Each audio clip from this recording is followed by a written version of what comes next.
Welcome to the Dirty Side of Leadership podcast with Ron and Kristin, where leadership meets entertainment.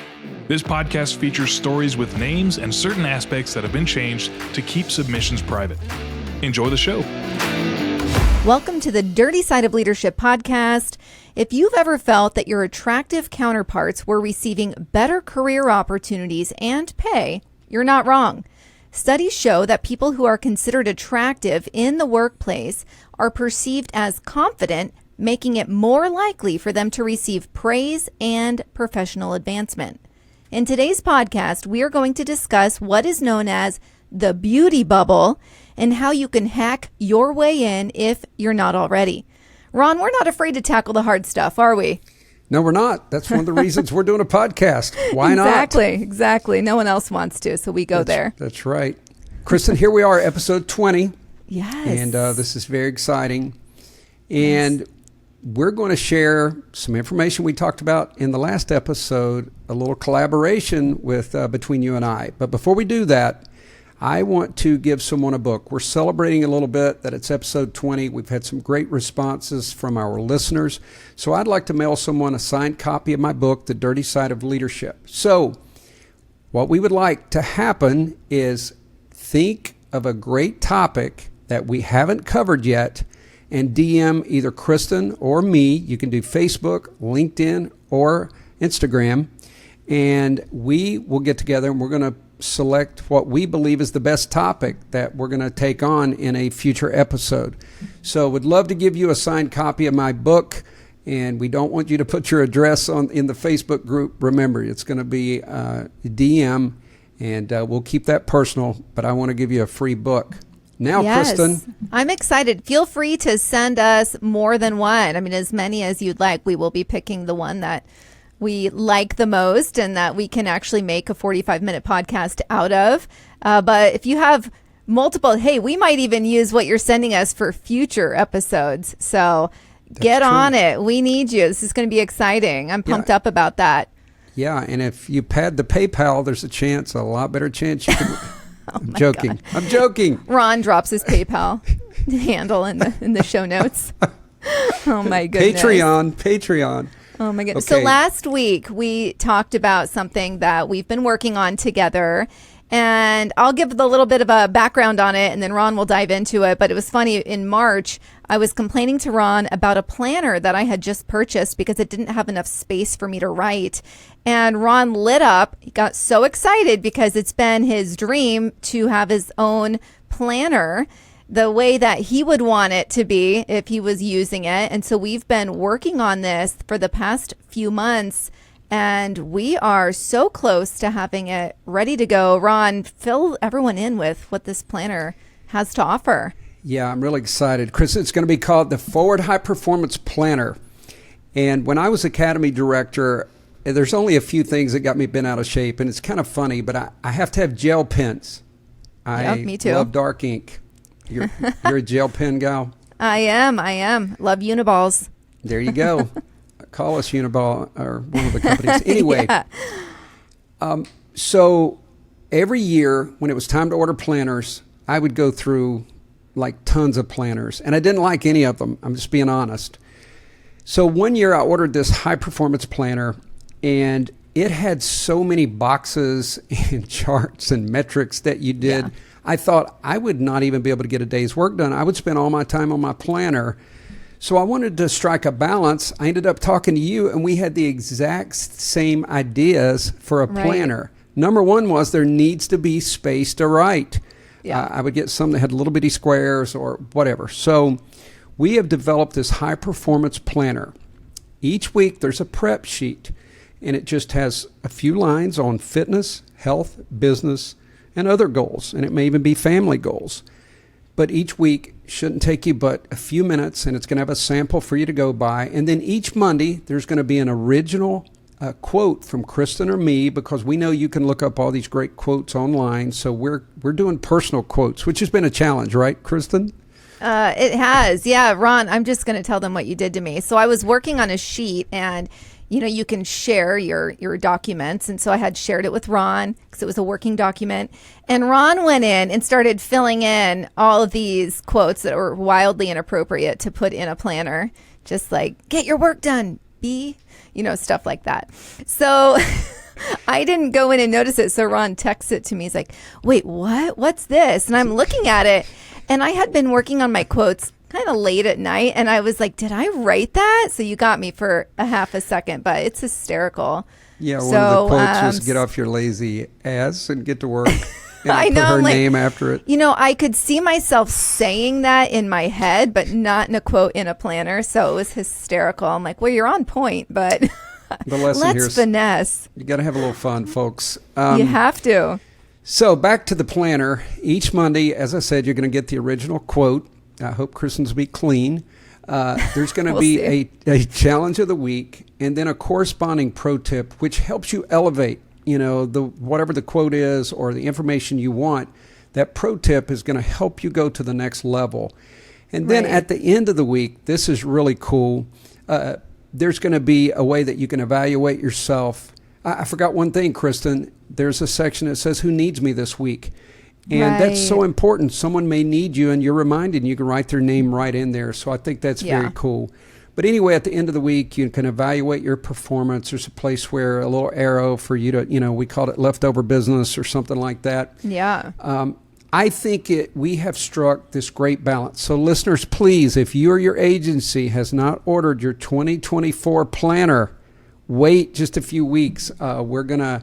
We can do everything from group pricing, pre-sale. We will do something to help you out. So if you're interested in that, DM us, let us know. But we'll be doing some more promos for that for sure. Right, yeah, Kristin? I'm excited. Yes, we're just finessing the details, color, layout, right? So we're very close to being done, and we're excited about it. It's really top notch. Yeah, we really are. All right. So back to the beauty bubble, right? So wanted to talk about that because that is something that is, let's be honest, it's real. It's something that we've probably all witnessed and experienced. It's also known as lookism. I had never heard that term until I started researching this. But during my research, I found a study referenced by Forbes where 752 economists' career progressions were followed between the years of 2002 and 2006. The results revealed a close correlation between the physical attractiveness of the economist and their success, both in terms of research and career progression. This bias continued through graduation with both attractive males and females that are economists. They were able to land better jobs than their more plain-looking peers. Now, with this career boost, enduring up to 15 years into their careers. This also translated into success in those careers, with attractive economists publishing papers that were cited more than those by their plain-looking peers. Ron, does this surprise you? Not at all. I was not even surprised. We had listeners kind of vote on this and submit stories like we always do, but several people I just got, yep. I mean, people believe it. I only had one that said no with no explanation, but I think most everyone acknowledges that this is a reality, and I'm excited to delve a little deeper. Yeah, exactly. So as we're discussing this, I've definitely seen this play out in the workplace, and we had a good listener submission that we'll get to in a minute. But Kristin, before, we're talking about the workplace, but let's shift over for a minute. I'd love to get your input. We know that social media, there's certain people that get these, blue coos of followers, and some of them, like, girls are just dancing, scantily clad on TikTok. Yeah, perfect term for that. Yes. I was trying to come up with the right term. Yeah. Hundreds of thousands of views. And I'm sure there's some men do that. I don't know, but it seems to be more prevalent with the females. And by the way, I did say if we got in the top, 10 podcasts, I was going to dance. So I may not be scantily clad, though. So yeah, let's not. Easy, listeners. But as we talk about that, I'm not sure that you can totally separate having an advantage at work by your looks and then talking about sex appeal. I looked up sex appeal. I never have in my life, and it is defined as physical or other personal qualities that are considered to be sexually attractive. Now, it may seem insensitive, and this is a question that I'm going to present to Kristin, because I'm not going to touch it with a 10-foot pole, is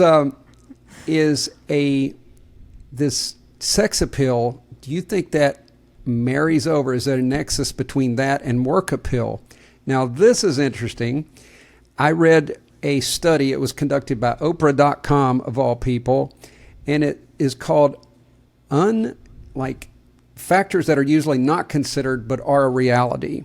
And this is actually like choosing who to date, but I'm going to ask you in a more business way. Right. But it says unexpected factors are smell, facial symmetry, voice pitch, financial stability, and kissing prowess. Now, we're going to leave off kissing prowess. Yeah. Hope you're not kissing your employees at work. Yeah. But what do you think about smell, facial symmetry, voice pitch, financial stability, but also, Kristin, sex appeal? Is there a nexus between that and this attraction or this ability to get promoted? What do you think? I definitely think they're related. I would say, though, with women, you can go from being an attractive female, and let's just be honest, people generally want to be around someone who looks good, smells good, and has confidence. But the looking good and being attractive, and then the sexuality aspect of it, there's a fine line there, because in the workplace, you can go from being an attractive person to someone who looks trashy, right? If they're wearing too tight of clothing, they've got cleavage popping out, you can then discredit yourself. You can be an attractive person, but if you're too revealing in the workplace, in my opinion, you're discrediting yourself. So there is a fine line. I do think, though, that there is a correlation, but you have to be careful on that. And going back to smell, I am very smell sensitive. I remember I started my banking career as a bank teller, and I dealt with people that smell horribly, like halitosis, body odor, people that might have urinated in their pants before they came. I'm serious. Like, I get easily repulsed by bad smells, and I would say that the majority of people do.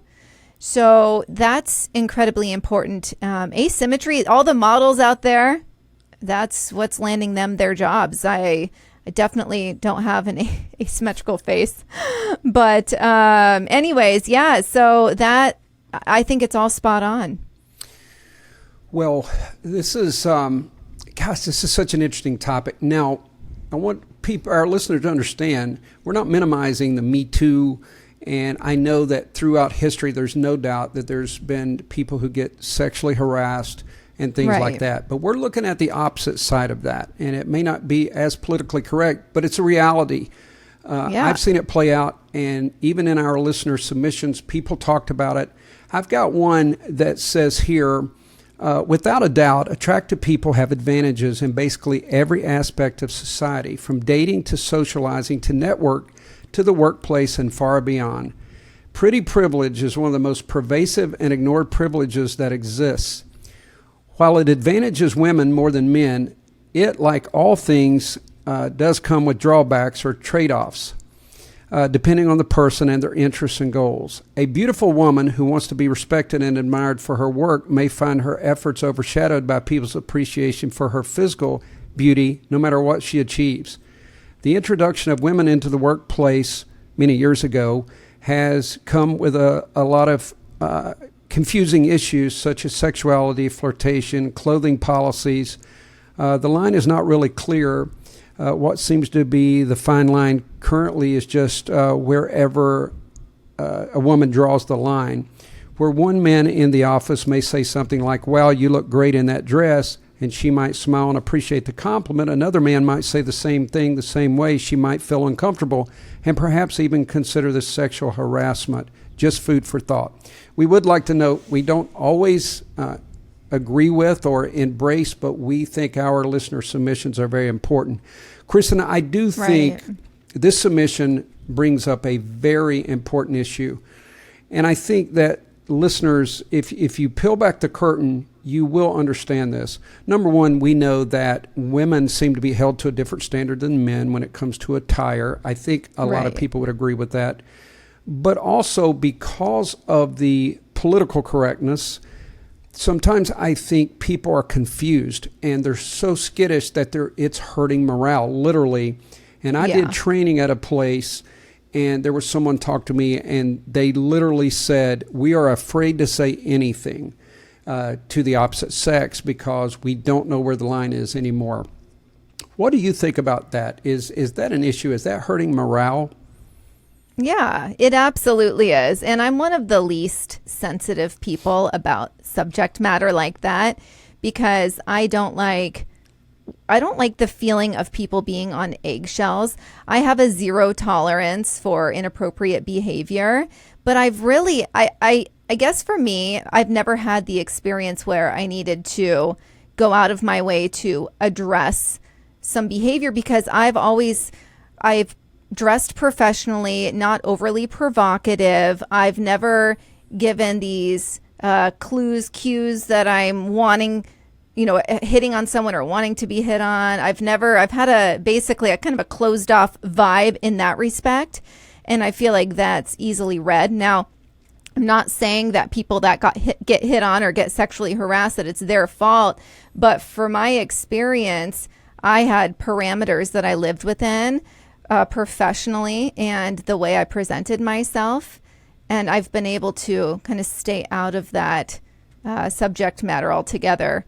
I know that's probably not the most popular to hear from a woman, but I do feel like men especially, they have it tough when it comes to all of the runoff from the Me Too movement, and it does make it difficult in the workplace for them to feel like they can build rapport or have commonality with a member of the opposite sex.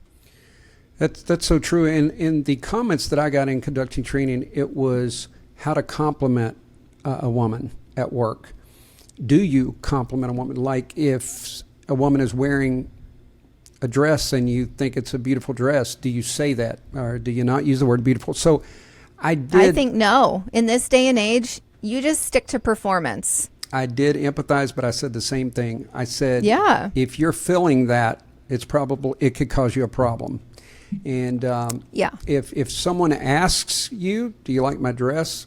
You could say, yes, that's nice, or looks good. But it's just in a time, and I'm not saying that's wrong. I'm just saying that I felt the concern of some people that I talked to, but I also think that some of these things, not giving compliments on attire, but I'm saying the confusion part of everything is hurting morale.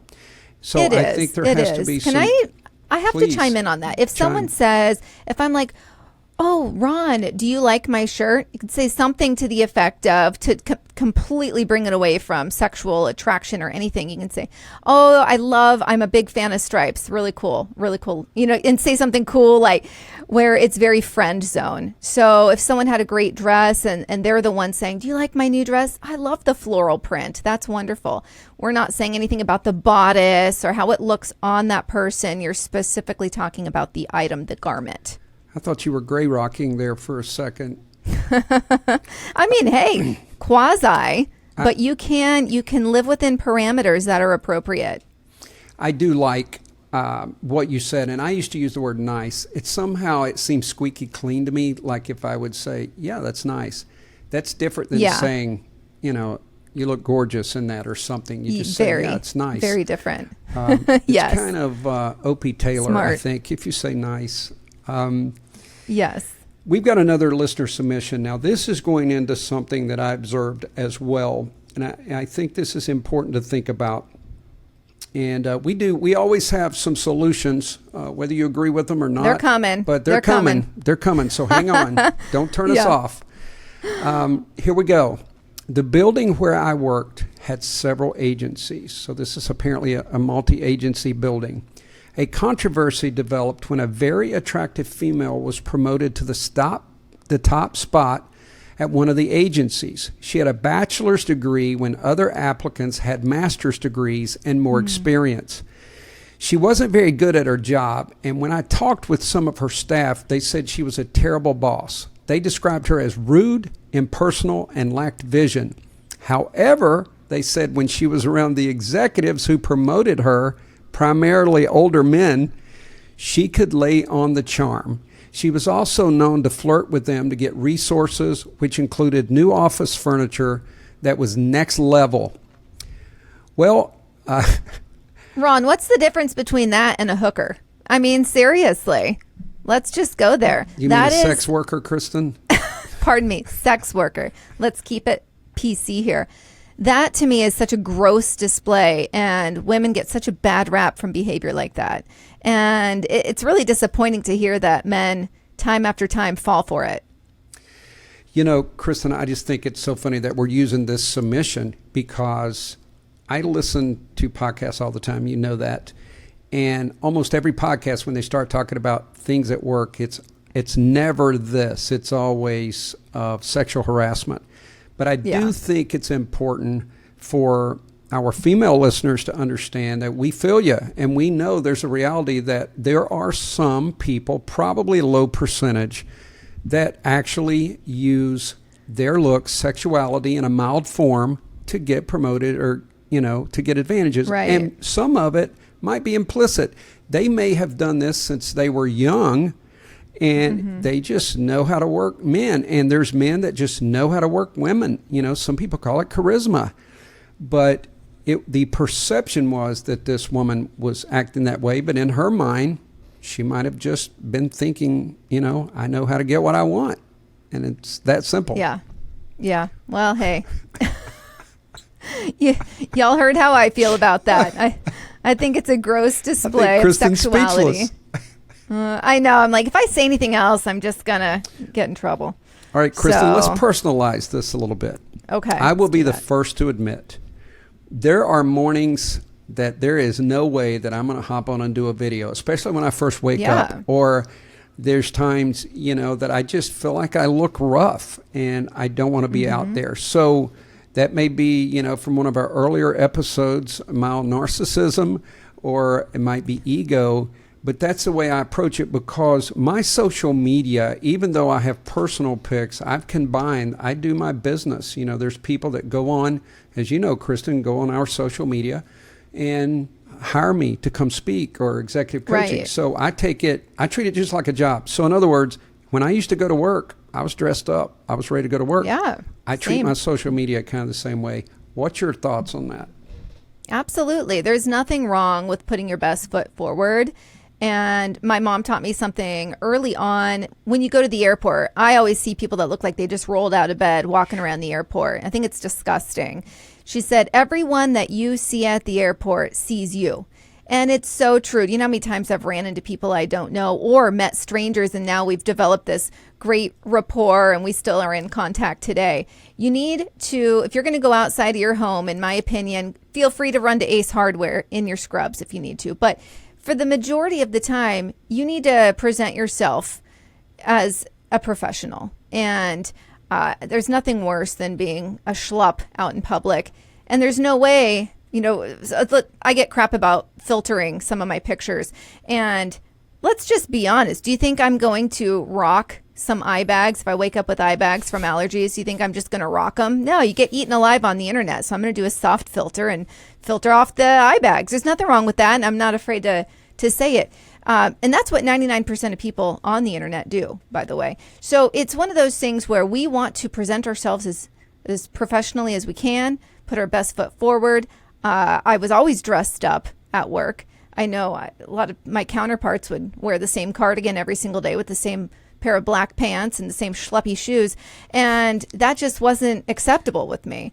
And people noticed that I put time into my appearance, and it did get me far. Not that I was over-sexualizing it, but people told me all the time how professional I was, how I presented myself like the next level of leadership. And that's what you want to do.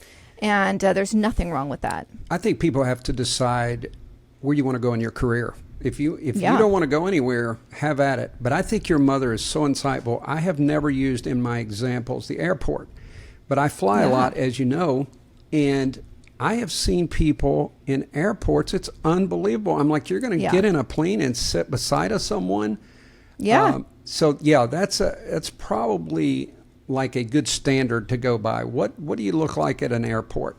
So anyway, I wanted to get your thoughts on that. As a funny side note, Chris and I had a friend who was pretty frequent on the dating apps, and he would always, laugh and tell me stories about how he would meet someone and they didn't look anything like their pictures. Oh my gosh, yeah. We're saying it's okay to filter your Instagram and stuff, but if you're on a dating app, this is free.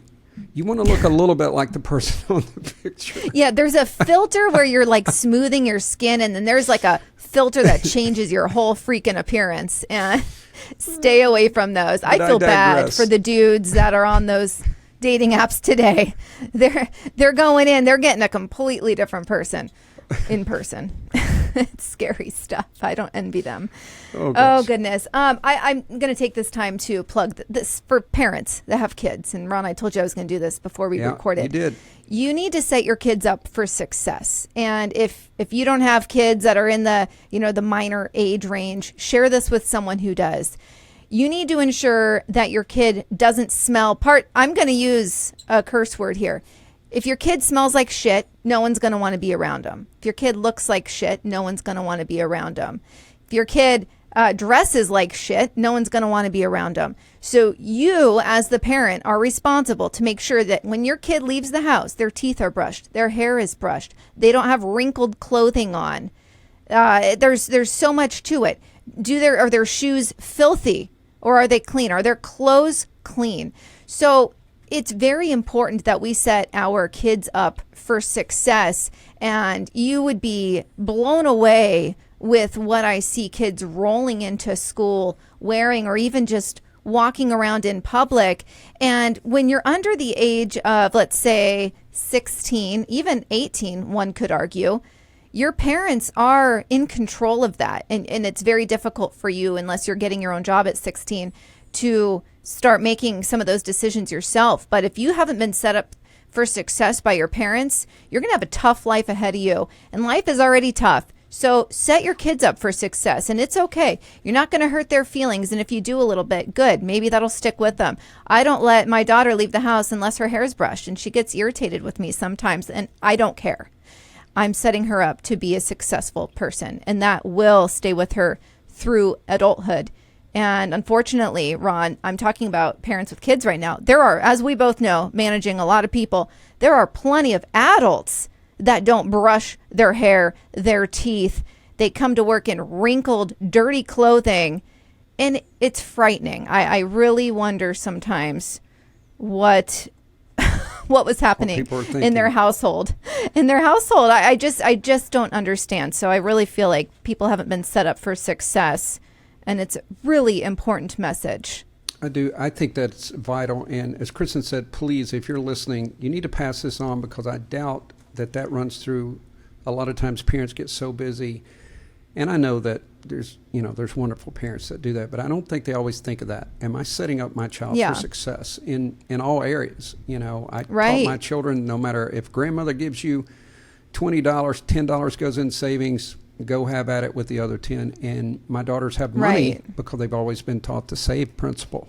But anyway. Right. Wait, Ron, I have to touch on something else. Okay. I'm on a roll, so I'm just going to go there with this too. As parents, you are also responsible for setting your kid up to eat properly in their adult life. And this is something I see it in the grocery stores all the time. Mom and dad completely overweight and not healthy looking, and that is what their kids are being forced to eat. It's a good point. And you have to set your kids up for success, because let's just be honest, as much as the world is trying to accommodate different weights, as we should, not everyone is a stick thin model. I'm not. But as we're accommodating different heights, weights, etc., body composition, we need to also remind our kids it's about being healthy. And when you're eating highly processed foods every single day, you're not setting yourself up or your kid up for success. And that's all about this beauty bubble. It's unfortunate that we have to teach people how to hack your way in, but it's just the reality of life. So it's really good to listen, pay attention, and actually digest what we're saying here. Kristin, you do realize the people who buy all this starchy sugar and all that for their kids do not listen to podcasts, right? Probably not. All right, go ahead. Sorry. You never know. You never know. I was just on my little health rant, and I can't help myself. And all right, so hacks. We said we were going to give you solutions. So we have hacks, and this is for us, for everyone listening here. We want to ensure you can hack your way in to this beauty bubble that does exist by ensuring your grooming and personal hygiene is on point. So individuals who prioritize their grooming and hygiene habits are more likely to be perceived as attractive. Daily practices like, I can't believe we even have to say this, but showering, dental hygiene, smelling good, moisturizing, taking care of hair and nails, and generally keeping clean all play a considerable part in attractiveness. Small efforts can culminate, into big differences in an individual's look. So that's one thing. Do you agree on that first? First hack, Ron? I absolutely agree. I try to groom once a week at least. Very generous of you. No, it is. People don't realize you're building a personal brand. And, people talk about scaling their business and doing all these things. They don't realize that in life early on, you are your brand and you're building that. People, you ask someone to describe, oh, that person is the one that always dresses nice, or that person always, wears hats and looks good in them. Things like, there's just things that you're known for, and that really is your brand. So think of it that way. You're building a brand. Yeah, exactly. And this is another piece. This is another hack.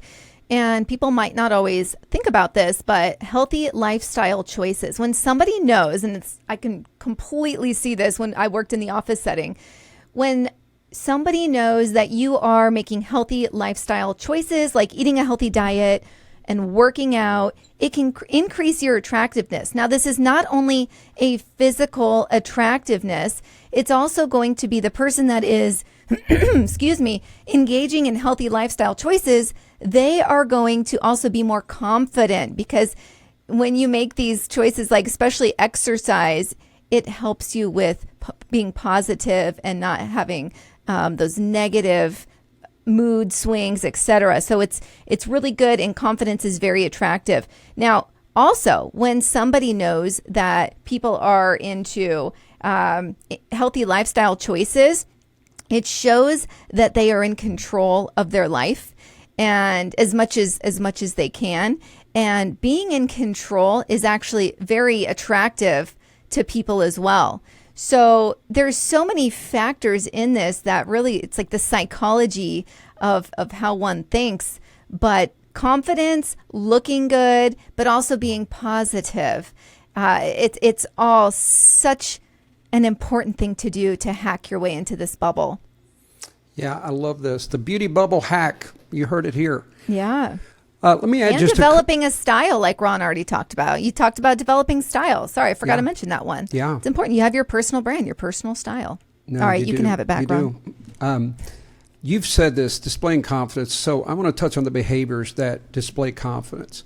I do a lot of dissecting body language, helping people interpret body language, but also focus on their own body language. It's so important. But eye contact.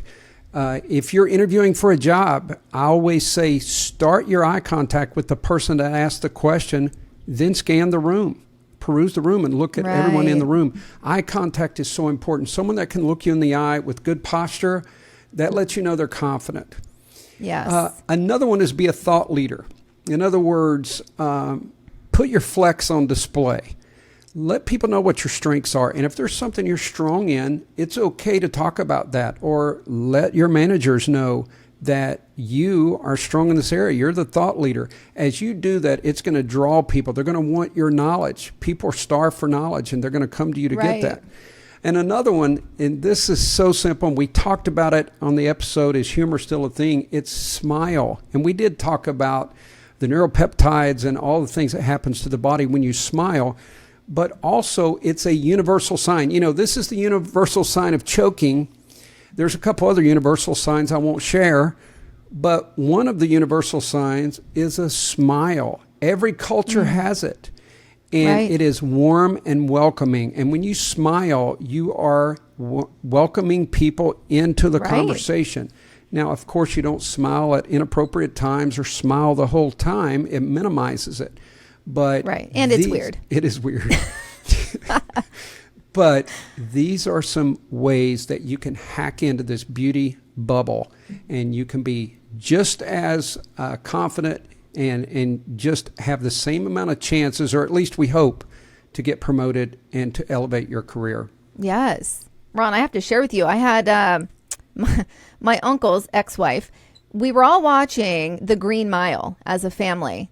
And right when one of the guys was about to get electrocuted, it was a horrible part of the movie. I actually cried, I believe. She started laughing. And from that day forward, we all thought, oh my gosh, like, are we even safe when we're sleeping and she's in the same house? I'm like, who laughs?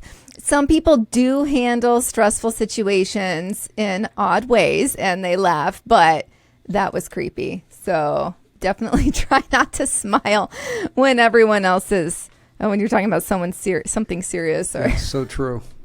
What else you got? That memory. Oh, goodness. Well, let's talk about things that have happened recently. I know I was going to share it. This is pretty wild. So people go to extreme lengths to really make their way in to this beauty bubble. And let's talk about this guy. This was recently in the news. He is 5'5", or was, I should say, 5'5", and has a big personality, but never thought that his height matched his personality. So there is a surgery that he went to Turkey to receive. Now, they do perform it in the United States, but Turkey is about half the price. And he has gone from 5'5" to 6 foot. And it was $85,000 is what he spent in Turkey. And he said it was so well worth the money. And even though he's early on in his recovery phase, he said he's already being treated differently by the opposite sex, being hit on, right? Different comments like that. And he said it's a great decision. And so it's wild because I started thinking about, I do a lot of research into presidents and just their history. And Ron, I want you to guess, do you know what the average U.S. president out of the 46 U.S. presidents, what the average height was? Well, if we're going all the way back, well, Abe Lincoln blew the curve. Yes. He was like 6'4". Right. I don't know, 5'10". You're very close. So it's 5'11". And it would probably be taller if it wasn't for James Madison, who was our shortest president ever at 5'4". So he really skewed it down. But the average president, 5'11", and that says a lot because I actually was finding in this study that on average, so statistics show that an extra inch of height translates over to an average of $1,000 more annual income than someone who is 5'7", which is considered slightly below average. So outside of Hollywood, where actors are actually averaging 5'8", being tall as a male, you make more money. What do you think about that? Kristin, I'm sorry, but I'm still stuck on this surgery. I'm gonna research that. That's the craziest thing I've ever heard. Can you imagine if Napoleon could have gotten that? Wow. I know. Bonaparte. Yeah.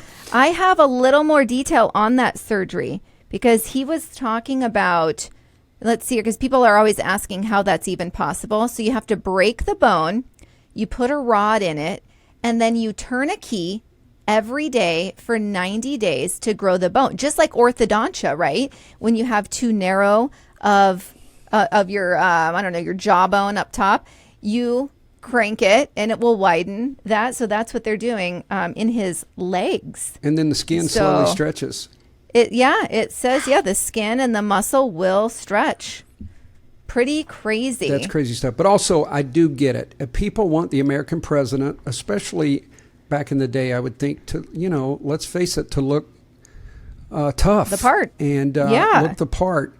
And I remember Ronald Reagan was like 6'2", I think. And now that I think about that, they want them to look masculine. And again, I'm not minimizing women stepping into the political arena, which is on the rise, but I'm talking about back in the day. And I do notice, it's interesting, but in my social media, I happen to work with some people who were around 5'8", 5'9", and I'm around 6'1". I have had so many females comment that you must be really tall. How tall are you? And that's a big deal. Height is a big deal for people. Yeah. So that really is. That whole segment is so interesting. It's very interesting. And so I wanted to talk about something else, though, that was on the main stage as far as appearance. This isn't height specific, but I watched a documentary about Abercrombie and Fitch's demise. I believe it was on Netflix. So, and I'm surprised that we haven't talked about this yet, because it's actually quite interesting. So Abercrombie and Fitch, they had, what was it, a $500,000 lawsuit? $50 million, excuse me, even more. $50 million lawsuit. And they ended up settling for hiring waspy-looking retail assistants. And they literally, that was just written into their hiring process that you have to be good looking. Now, I believe that for a while they got away with it because it was, the attractiveness was labeled something as models who serve, or models who, serve clients, or something like that. Like, you can write it in. But it didn't last for long, and they went downhill fast. But the documentary was fascinating because they got away with this for over a decade. Well, that explains why they quit calling me. Waspy meaning White Anglo-Saxon Protestant, right? Is that what we're talking about? Yeah. And that goes back to ancient Greece, which is what they defined: very, very fair skin, the asymmetric face. So it's really interesting, the history on that, and what the definition of beauty was back then, and how it's translated to present tense. And it's a little Hitler-esque. Hitler wanted an Aryan nation, it is. With blonde hair, blue eyes. Interesting. It is. Wow. It is. Anything else? Seriously. No. I've given it all away, Ron. You left it all. You left it all on the table. Take a shower. No. Oh, I just want to say, Bill Murray. Every woman I know thinks he's so hot. He's not physically attractive. You know what it is? He has a wildly huge personality and confidence for days. And so if I can leave people with one thing, it's be confident. And the way to achieve that is through these hacks that we've given you. Yeah. Eat healthy, sleep well, drink water, go to the gym if you can, learn new things, stay edgy, right? That's right. So it's simple, but it is difficult to keep doing every single day, but it's worth it. Yeah, and I guess my conclusion, number one, I have a Bill Murray story, but my conclusion would be nobody's picking on you if you're good looking. We're glad you're listening. Go for it. We're happy for you. I think sometimes people who are good looking are, there's people that look down their nose at them. They don't like them. They're like, oh, you were born with a silver spoon. Well, you were born how you were born. I mean, Kristin, right. You don't think I got those promotions on my brains, do you? Not at all. No, oh my gosh, I have to tell this. I know people that we're running along here on the podcast, but so at my church they have a football team. It's a school where my daughters went. So they're playing another team in the Charleston area. So everything goes silent, and my daughter's in the youth center just standing there because that's where people would come and go to the restroom. And a guy walks in and literally pats her on the head and walks past her. And there was a lady named Norma, and she was really funny. She passed away, God rest her soul, but she was really funny. And she goes, Bill Murray, come and talk to me. And he goes, somebody says, Norma, leave him alone.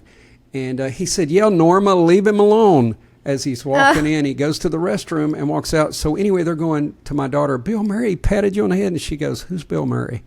Oh, so my gosh. Anyway, it's the funniest story. She was probably 15, 14. That's crazy. And he was there to watch his grandson play football. I Sure love was. this. Yeah. Oh, he's amazing. That's great. I love hearing that he's actually somewhat tangible also He did. in person. He did make it funny. He said, "Yeah, Norma, leave him alone," or something like that. So I thought that was That's pretty fantastic. cool. Well, guys, we're so grateful for all the listeners, all the support. And Kristin, how do people connect with us? Yes, find us on social. So we are on Instagram, Facebook. We have a LinkedIn page. Find us there. We also have, let's see here, YouTube. We have Rumble. So you can go watch us and listen to us on those two. And then if you're not already subscribed, please do so. And then also it means a great deal to us if you share our podcast with friends, family, coworkers, etc. Get us out there. We appreciate you watching, and we're really excited to hear your submissions on ideas for future podcast episodes. Yes, I want to mail somebody that book. Yes. All right. Be the leader you're meant to be. We'll see you next week. The Dirty Side of Leadership podcast is brought to you by Forward Operations. If you'd like to book Ron or Kristin for speaking events, training, or executive coaching, visit forwardoperations.com. Be the leader you're meant to be.